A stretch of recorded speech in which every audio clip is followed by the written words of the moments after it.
Hello ladies and gentlemen, this is Deja Vu, and I'm bringing you set 4 from STX Seoul versus Hwaesung Oz in the Shanbank Pro League. It is round 4, week 6. It is 2-1 STX Seoul, and Hwaesung Oz is going to be completely and utterly dependent on none other than Backho to try and keep them alive, trying to send this to an ace match. He's going to be up against some really tough competition because he is going against Hwasin, my favorite Terran. Ooh, interesting. I never noticed this, but they have the, I guess that's 1104, so November, I don't know how they do it. It's either November 4th or April 11th, one or the other. 2007, they last played on Blue Storm, and it looks like Hwasin took down Backho the last time they saw each other. I guess that was pretty cool. I wish I could tell the dates. I can never remember how other countries do dates, but whatever. And, if there's any saving grace for Backho, it's that his versus Terran is his best matchup at 56%, and Hwasin's worst matchup is versus Protoss at 47%. But he, it's Hwasin. He's a good player overall, and this is Destination.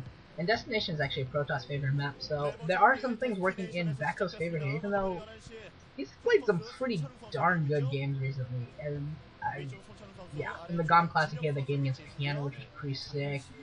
He's done pretty well for himself here lately, ever since he got hurt in that OSL last year and or last season, and then was forced to withdraw. Ever since he came back, he's come back with a vengeance, I'd have to say. So I'm pretty happy with his play overall.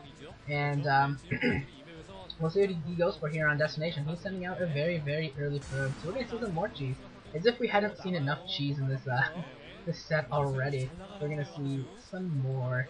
Cow's cheese was pretty sick though. Cow's cheese was absolutely brilliant. So we'll see what Backho does. See if Backho has some greater Protoss cheese than Cow. We'll see. And looks like Washington's just gonna go for the standard Terran healing. Gonna go through it out of supply depot and where probably gonna throw out a barracks for extra and another supply depot to form a block. The probe coming in here, he's going to get a full scout in, and no, it's not actually going to be a proxy build. I thought it would be a proxy considering how early it went, but it looks like he just went for a slightly early scout there, and he's going to go for a gas steal. There's the gas steal. Yay, gas steal. I love Protoss gas steal.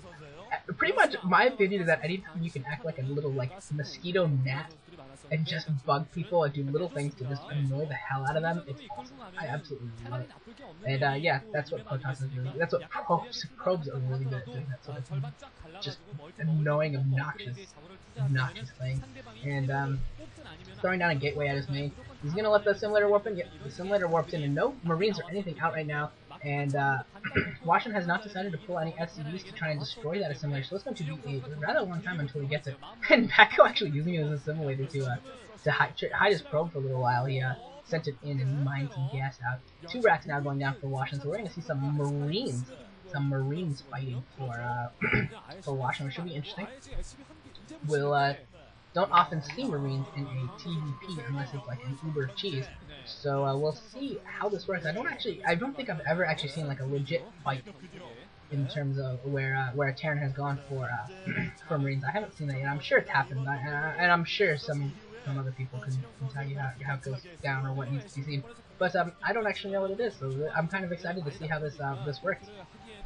Washington has pulled 3 SCVs now off to start attacking the simulator, but that's still going to take him a really long time. He also pulled a he's not using his first marine anymore. He was using his first marine to kill the simulator, and then he decided to change it to attacking the probe. And and now the first 2 Marines now are going to go try and take down that probe, and that probe is just going to run away. And another probe actually coming down for Backho. I'm not sure where he's sending that. And Azal is also being produced, probably just going to try and block the ramp there and stop any sort of scout. Yeah, that's going to be the purpose of it.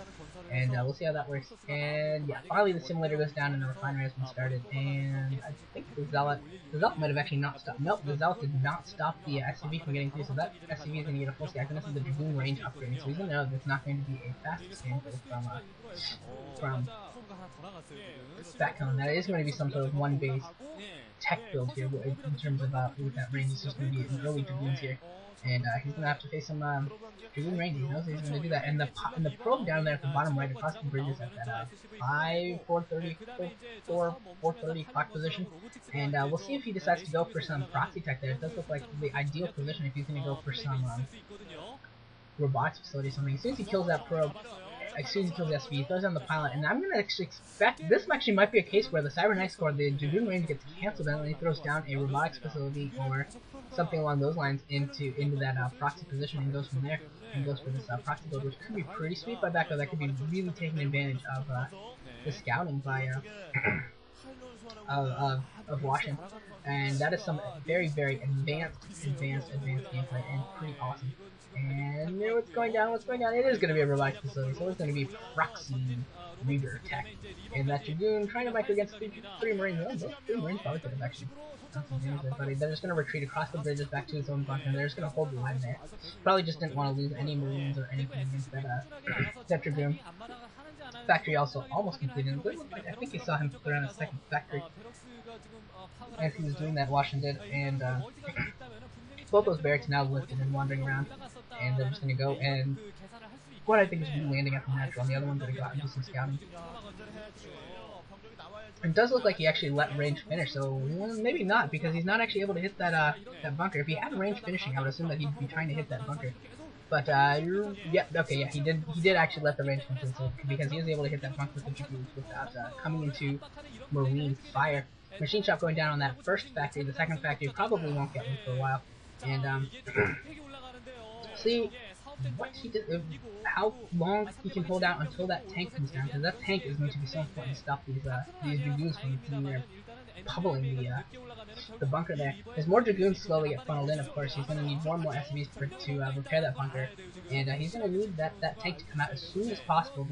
Something is researching at the machine shop, probably Siege, and I'm sure that that's the tank being produced. Obviously, I mean, Vulture would be trained to work this. 4 Dragoons then is out now across the ramps for Backho, taking pot shots and things. And a barracks has been landed at Backho's natural, and so Hwasin is well aware that this is not an expansion build. This is definitely a one base tech build. He does not know yet that it's coming from a proxy location, but he's got to think that it's either going to be DTs or Reavers, and nothing else really would make too much sense. The tank is finally produced for Hwasin, so he's going to be able to usher away these Dragoons as long as he's somewhat careful. And the shuttle's already been produced, and I'm sure the robotic facility is producing a Reaver right now. And the Dragoons and everything are moving over to that proxy position, and actually he's just going to do a straight up elevation here. He's going to drop all of his Dragoons, put everything into Hwasin's base, and this could be very bad for Hwasin. And he doesn't really, oh, he does have a tank moving into the position. He might actually scout this out. Maybe pick up the Reaver too. Go pick up the Reaver. And the SCV now comes in and scouts it out, but after the elevation is complete, all the troops are already up, and now they come in, the Dragoons are already taking shots from the tank. That tank is going to go down. Here comes the Reaver's dropped, and it's going to get a big scarab off here. No, it was a dud scarab. It could have been a huge scarab. Just take down the turret. All the turrets are gone, so that shuttle's going to have free range, and this is going to be so hard for Hwasin to clear.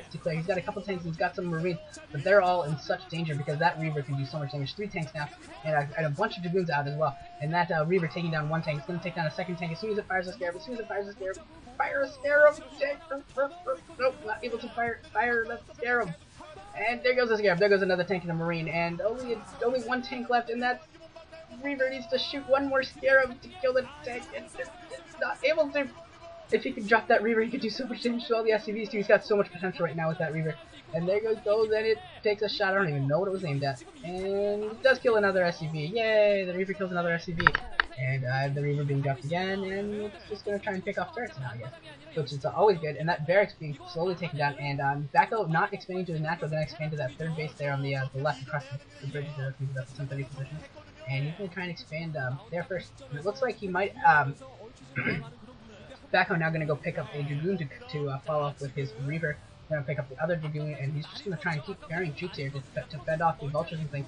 And he's coming in, and he takes down 1 Vulture. Here comes the Reaver. The Reaver shot is going to be so important. The Reaver shot goes in, and it hits the siege tank, but the siege tank is not down, and the Reaver does go down to the siege tank. Finally, that Reaver did it so much good though. And the SCV is scouting out the fact that Backho expanded to that odd position. But now there's another Reaver produced. That is the second Reaver that has been produced. It's going to be able to get in there as well. 2 Dragoons still in the main of Hwasin, taking off turrets and doing a lot of damage here. Here comes another Reaver right there. How much damage will it do? How much damage will this scarab do? And it killed 7 kills on that Reaver. It's going to drop again, do more damage, and it gets another shot off, kills another Marine, and it will get another shot off and do damage to that tank, and it's doing so much damage. He's going to go pick up this this Dragoon and continue to fight with this. This is great play by Backho. He's absolutely doing a wonderful job here. Doing as much damage as he possibly can with this Dragoon. Using the Dragoon to take the fire, using the scare from the